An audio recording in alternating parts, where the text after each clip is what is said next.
Vamos a hablar del perro. Normalmente el perro suele utilizarse para ejercitar la autoridad. Aquellas personas que no tienen ante quién ejercitar su apetito de autoridad, ya sea por cortedad de genio, por profesar una ética inadecuada o por ser sus familiares más fuertes que él, pues podrá ejercitar ese afán de autoridad o saciar ese apetito en el perro, sometiéndolo, por ejemplo, a arbitrariedades, llamándolo sin motivo alguno, etcétera. Todas aquellas cosas que uno quisiera hacer con su novia, bien puede hacerla con el perro. Ese es el uso tradicional de un perro, sucedáneo de objetos en quienes descargar el poder.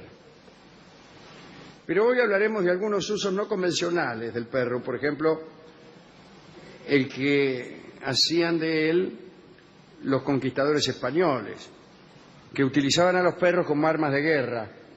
El perro, como el caballo, como el arcabuz, como la ballesta, fueron armas que utilizaron los españoles para someter a los indígenas.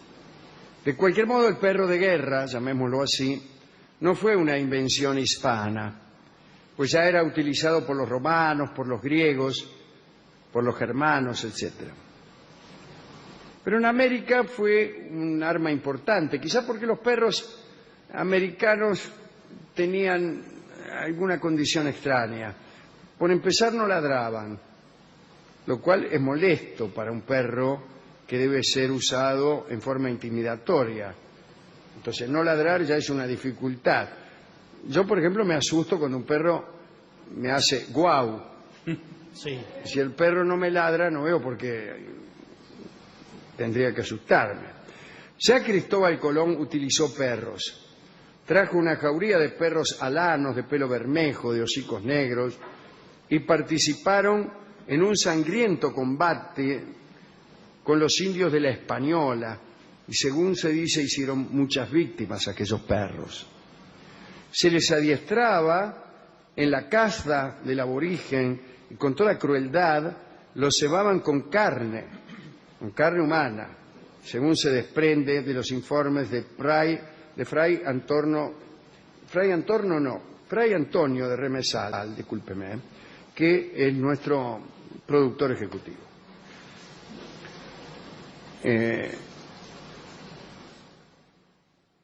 Se han conocido algunos perros que se han hecho muy célebres. Becerrico, el perro de Pedrarias. A Pedrarias lo hemos mentado muchas veces en este programa. Era uno que vino al Panamá y que fue adversario de Balboa y que vino con gran cortejo y mucho boato y además con un cajón de muerto que era el propio, que llevaba siempre consigo a todas partes. Y lo hacía en virtud del siguiente suceso. Parece que en cierta ocasión Pedrarias había muerto, o por lo menos eso es lo que habían creído o quizá querido sus familiares y amigos. Entonces lo metieron en un cajón y empezaron a velarlo. En lo mejor del velorio el tipo resucitó. Se puso de pie y dijo: terminó el velorio, prontito por la salida. Y como recuerdo de aquel suceso que todos quisiéramos vivir, no porque sea lindo vivir semejante papelón en un velorio, sino porque nos gustaría tener una segunda oportunidad. Es decir, dada la situación de nuestro velorio, quisiéramos ser Pedrarias. Bueno, recuerdo de aquel suceso, Pedrarias llevaba aquel cajón a todas partes y se lo llevó desde España a Panamá. Bueno, Pedrarias tenía un perro llamado Becerrico y fue padre este perro del célebre Leoncico, que casualmente fue propiedad de Vasco Núñez de Balboa. Parece que Leoncico era un verdadero maestro de desgarramientos y capturas y hacía muchísimos prisioneros. Se le dio el derecho de participar en el botín de oro y esclavos en los saqueos. Claro que la parte se la quedaba su dueño, que era Vasco Núñez de Balboa. Imagínese el perro que iba a hacer con un esclavo.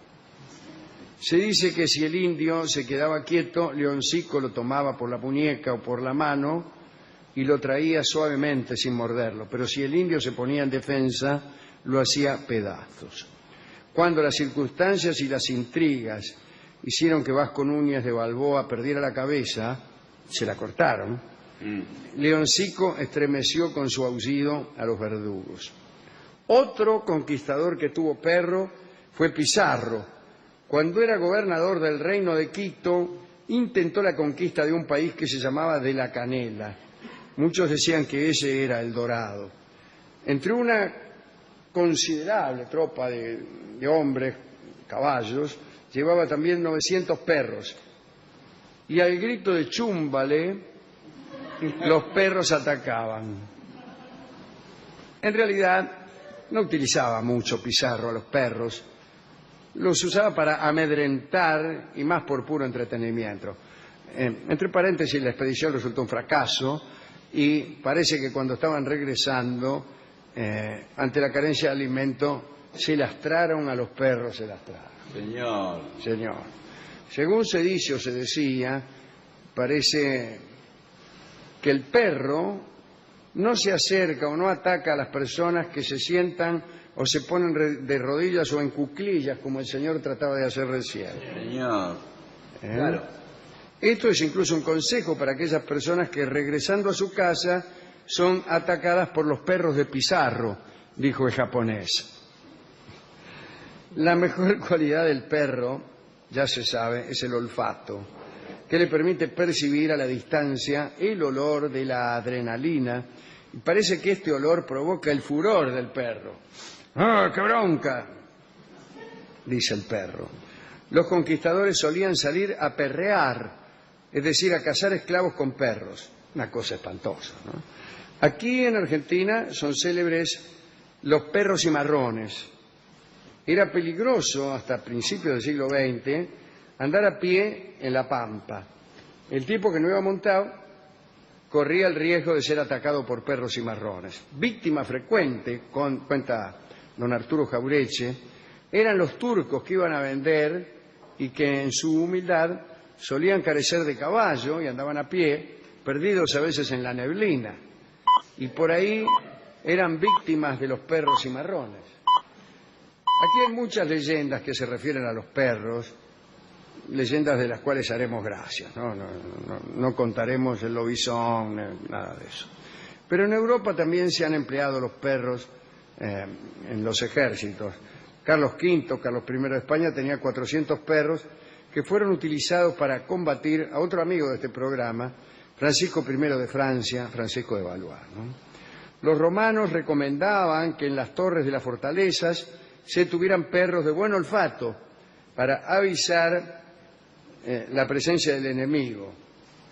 Me parece que hay olor a enemigo y olor a amigo. Hay un olor amistoso y un olor enemistoso que el perro alcanza a percibir. Lo que no alcanza a hacer es a comunicar esta sensación. Claro. ¿Y cómo sabe un perro si es un enemigo o si es uno que fue a buscar pizza, por él? No lo sabe. O quizá lo sabe, pero no puede comunicarlo. Y es posible que en esa misma situación se halla el cangrejo, que tal vez resuelve, como decía Unamuno, ecuaciones de segundo grado, pero no alcanza a poder transmitirlo. Aquí, quizá por esa irrupción asesina del perro en América, hasta estos tiempos en que la gente ama mucho a los perros, sí. Pero históricamente no parece haber indicios de haber sido los hombres muy apegados a los perros, ¿no? Las historias de nuestros héroes rara vez dan cuenta de un perro célebre al lado de ellos. Nuestros criollos tampoco parecen haber tenido demasiado cariño a los perros. Se lo tolera quizá al lado del hombre de campo, pero sin extremar en cariños o en mimos. Y en Martín Fierro no se habla de perros, lo cual no quiere decir nada, tampoco se habla de Ulises. Urquiza parece haber sido una excepción, ¿no? Tenía siempre algunos perros a su lado. Había uno muy conocido llamado Purvis. Lindo nombre para un perro, ¿no? Bueno. Después, claro, ya vienen nuestras épocas y ahora sí, evidentemente, el argentino es un sujeto cariñoso con los perros, los lleva a su casa, habla con ellos, etcétera. Hablemos de algunos perros míticos. El más famoso es quizá aquel perro que cuidaba la puerta del infierno pagano, ¿no? El perro del Hades, Cerbero. Aquel que tiene 3 cabezas, o 50 según algunos, y un aliento fétido en todas las bocas que en ellas hay. Era el que se encargaba de vedar la entrada al infierno de los vivos, salvo algunas excepciones que siempre hay. Parece que Cerbero tenía cola de serpiente, algunos dicen que en el dorso también tenía multitud de serpientes, es decir, era una porquería el perro. Era hijo, como otros tantos monstruos, de aquella parejita de la que hemos hablado tantas veces, ¿no? Tifón y Equidna. Estaba encadenado ante la puerta del infierno y uno de los trabajos que Euristeo impuso a Heracles fue el ir a buscar a Cerbero al infierno, pero con una condición: había que dominarlo sin armas. Así lo hizo Heracles, y Euristeo, cuando lo vio llegar al perro, ¿no?, se pegó un jabón impresionante y le dijo a Heracles que lo devolviera inmediatamente al infierno.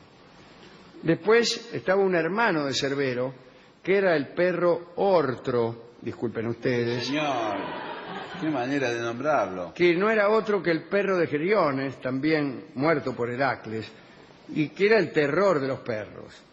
También este perro era hijo de Tifón y Equidna, y aquí hay que decir que este mismo perro, unido a su propia madre, porque además de feo era un perro incestuoso, engendró nada menos que a la esfinge de Tebas, aquella criatura indagatoria que interrogaba perentoriamente a los peregrinos.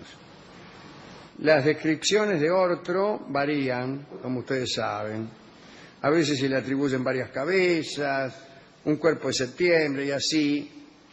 ¿Septiembre dije? De serpiente. Bueno, se lo describe como a todos los monstruos que generalmente llegan aves y se van serpientes. Algunos perros sí han sido considerados amistosos. Recuerdo al perro Argo, que era el perro de Ulises, el perro que lo reconoció, el único que lo reconoció. A mí el que más me gusta de todos los perros míticos es aquel perro cuyo nombre se ha perdido, que es el perro de Procris, la mujer de Céfalo, de quien hablamos también aquí. Este perro fue un regalo del rey Minos y tenía la virtud de que no podía perder nunca una presa. Y cierta vez se lo prestaron a Anfitrión para liberar a Tebas del zorro de Teumeso, que era un zorro que hacía estragos. Pero resulta ser que, así como el perro de Procris no podía perder presa, el zorro de Teumeso no podía ser cazado. Y ahí se encontraron los dos. Y algo malo iba a ocurrir. La paradoja de un perro que no perdía presa tratara de cazar a un zorro que no podía ser cazado, la paradoja amenazaba el universo. Y Zeus cortó la paradoja como Alejandro cortó el nudo gordiano, de un tajo. Convirtió a los dos en estatuas de piedra.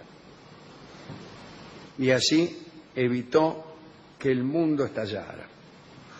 Algunos agnósticos de las pizzerías suelen inventar paradojas para fastidiar a la divinidad, ¿no?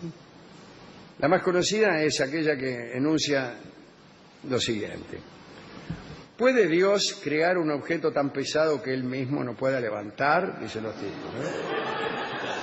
Ja, ja, dicen todos. Ediles del municipio de Vicente López, Señor, satisfechos de haberle hecho una zancadilla al carácter omnipotente de Dios. El error está en creer que las cosas que son válidas para los concejales de Vicente López lo sean también para Dios. En realidad, el que no puede crear un objeto tan pesado que él mismo no pueda levantar es el concejal de Vicente López. Dios puede porque Dios es la paradoja. Dios es la paradoja. ¿Qué es esto de plantearle a partir de la pobreza del idioma una zancadilla de esta naturaleza? De esto hablaba Wittgenstein de estas cosas, no de estas, pero de estas. Y Zeus, que no era Dios, pero se lo creía, resolvió esto de un modo expeditivo. Más sí, dice, qué tanto ni qué tanto, los convierto en piedra los dos y adiós mi plata, chao. Esas son las historias de perros que teníamos para esta noche. Hemos ido... Gracias.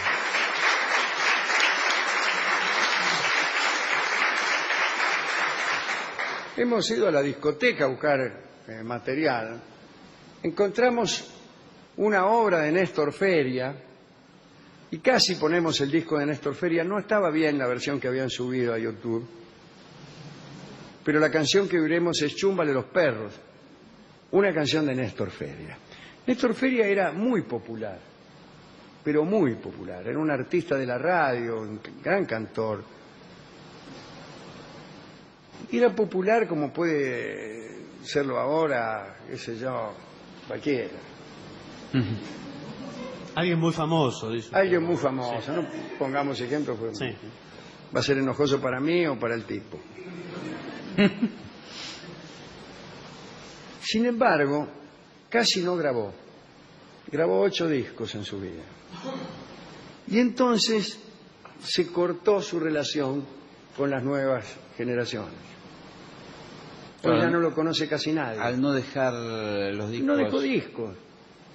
A nosotros Aníbal Troilo nos parece una figura de estos días. Qué sé yo, tantos que hay, para no hablar de Gardel y de esas cosas. ¿Y de qué época es? Es del 40. Del 40. Del 40. Finales del 30, 40. Que había una industria importante ya de... Había una industria importante del disco, no tan importante como se creía, pero muy importante. Y no le habrán dado tanta bolilla, o él mismo no se habrá preocupado en grabar. Claro, porque encima dejó esos pocos discos, pero no eran long plays, eran No, discos de... 8 versiones. Claro. Claro. 8 canciones. 8 canciones. 8 canciones. Los simples. Así que escucharemos ahora una canción de Néstor Feria que se llama Chúmbale los perros. Y la escucharemos por Nelly Omar, con el mismo arreglo de guitarras, que es un arreglo de guitarras con una introducción que yo a veces uso mucho para otras canciones. Ajá. Y que a mi juicio pertenece a Roberto Grela.